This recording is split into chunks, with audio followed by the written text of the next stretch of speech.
Have you always been wondering about what is this buyer-broker agreement that Shayla keeps talking about, or that you keep hearing in the news? Well, this is actually part 2 describing and explaining the buyer-broker agreement, so please watch part 1 of this series. What in the heck is the buyer-broker agreement that you keep hearing about in the news, on CNN, on ABC, on the internet, social media? Diving into more of the guts of the document itself, just to keep you all informed. I want to make sure that you as my audience are very fully informed. So please watch part 1, where I kind of start with a little preface about why we are utilizing the buyer-broker agreement. Okay, and then it'll get you up to speed in watching this video.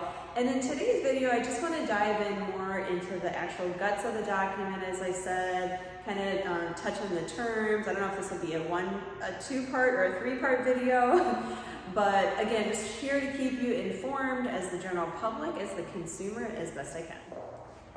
And as I stand in this gorgeous brand new kitchen here down in Venice, a great property, I will continue on my conversation about the buyer-broker agreement. As I mentioned in the first video, I really like the Florida Association of Realtors buyer-broker agreement because it seems to me to be more buyer-centric. And I talked about a lot of the white space in here where the buyer can fill in their wants and needs. I wanted to dive a little bit deeper in terms of the broker's obligations here on page 1, right after the buyer's needs. And, you know, a lot of it is discussing the property requirements. I know that sounds obvious, but the more questions I ask and the more dialogue I have with my buyers, the better for you. I mean, I want to know, like, where do you work and how close or how far are you willing to drive to get into the area that you really, really want and need? Where do your kids go to school? Are they private school? Do the school districts matter? You know, and like, what do you like to do? Do you like to hike? Do you like to bike? Some people like to be close to the Legacy Trail. And to me, it's not just about the house, because you can find a pretty house anywhere, like this house.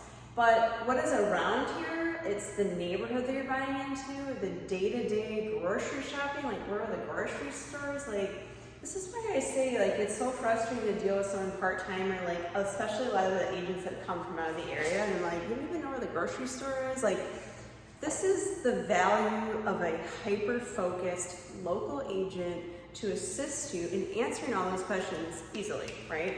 The bottom line is we want to help you make the best financial decision, number 1, and number 2, making memories in the place that you really want to call and feel like is home, right, at the end of the day. And so that's one thing. Cooperate with real estate licensees, working with the seller, if any, to affect a transaction. A lot of what we do is we deal and communicate with the other parties, right? The seller, the vendors. It's like a lot of moving parts in a transaction. It's not just dealing with the buyer, right? And communicating with them, especially when the rules change in July, where there's going to be the zero compensation, or there's not going to be, I shouldn't say zero, it'll just not have anything in there. So, you know, people don't work for free, so it's going to be our job to communicate even more with the parties, especially the other agents in the field, because that's just something that's an important question. I mean, you know, we live in a world that revolves around money, unfortunately. It takes money to make things happen. And so, you know, fortunate or unfortunate, it's going to cause us to communicate more. Sorry for the people that are not good at it, but, you know, you're going to have to step up to the game here. Step up to the plate. I don't know my terms. Okay, step up to the plate.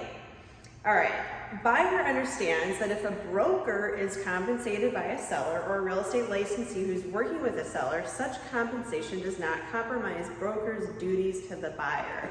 And again, I think that's a lot of why they had this lawsuit, right? But I think there's going to be a lot of workarounds. As I mentioned, much of our day-to-day is not going to change in terms of the services and the values that we provide to our buyers, but you know, it's all part of it. Buyer understands that broker may work with other prospective buyers who want to acquire the same property. So we are fully capable of doing that, which, by the way, in Florida, we are considered transaction brokers. It's not called dual agency, meaning we represent the transaction. So if I have a listing and I also have the buyer, I would represent the transaction. I have the fiduciary duty to have confidentiality with both parties, right? So in other words, like if the buyer tells me, Shayla, I will pay $500 for this property and it's listed for $500, I can't go and tell the seller that. Like if they're coming in at $450, but they're like, we'll pay $500, I can't go to tell my seller that. Like those are certain things with confidentiality that we have to still keep, even though we are transaction brokers in the state of Florida. The buyer's obligation. Yes, buyers, you do have obligations. This is an agreement.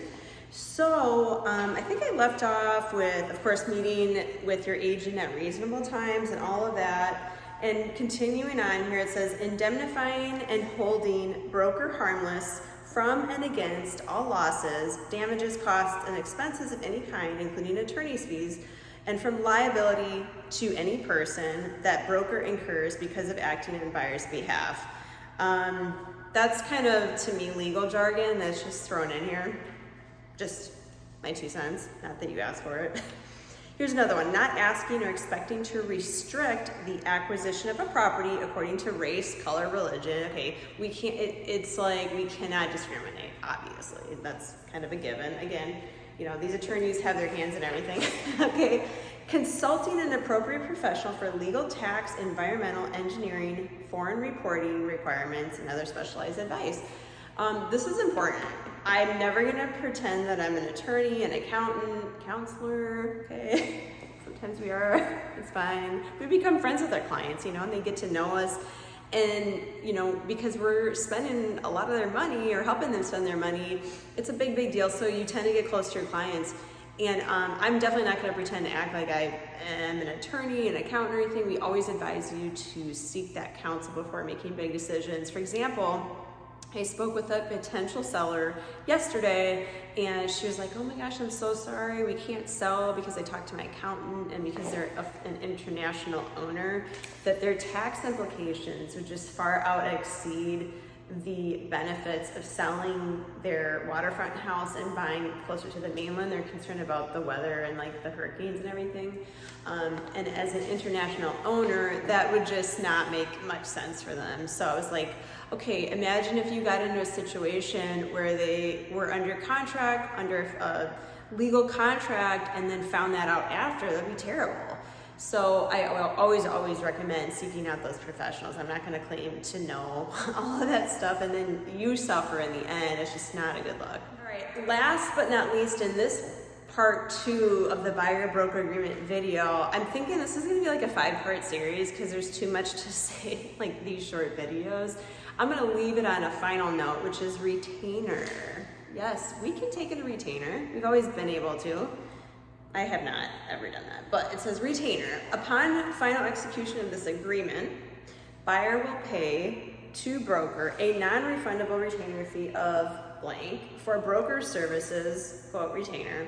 This fee is not refundable and will or will not, you have to check which one, be credited to the buyer if compensation is earned by the broker as specified in this agreement. I'm sure some do. I don't know. I feel like I'll get paid when we close. Let me show you my value. I don't know. I don't blame someone who's asking for a retainer. I'm not there yet. I never have.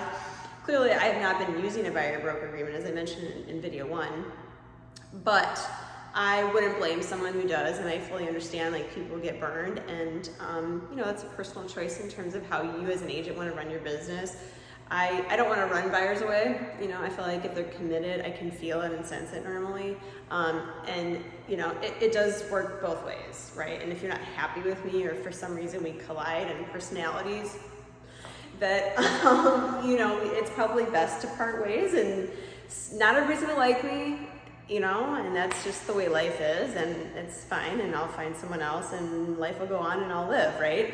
But I do want to earn your business. I would love to sell you a property if the Sarasota area is kind of on your radar here. I don't know why I wouldn't, it's so beautiful. I do work a really wide area from Anna Maria all the way down to Longboat, Lido and Bird Key, get back on the mainland here, Sarasota, Lakewood Ranch, Bradenton, get back on Siesta Key, Barrier Island, work your way south to Casey Key, and as far south as Manasota Key. That is a very large area. When you look at the map, when you actually start driving around, you'll realize it's a very large area. And that does include Osprey, Nokomis, Venice, and Englewood. So I would love nothing more than to hear from you. This channel is all about you, keeping you informed. It's my job as an agent to communicate and try to do better at that. I think this whole buyer-broker agreement conversation is a good thing because it will force us to keep you educated and informed. So I'm here to answer questions, you guys. Please reach out, 941-544-7690. You can call or text that number, that's my cell, or email, which is shaylatwit@gmail.com.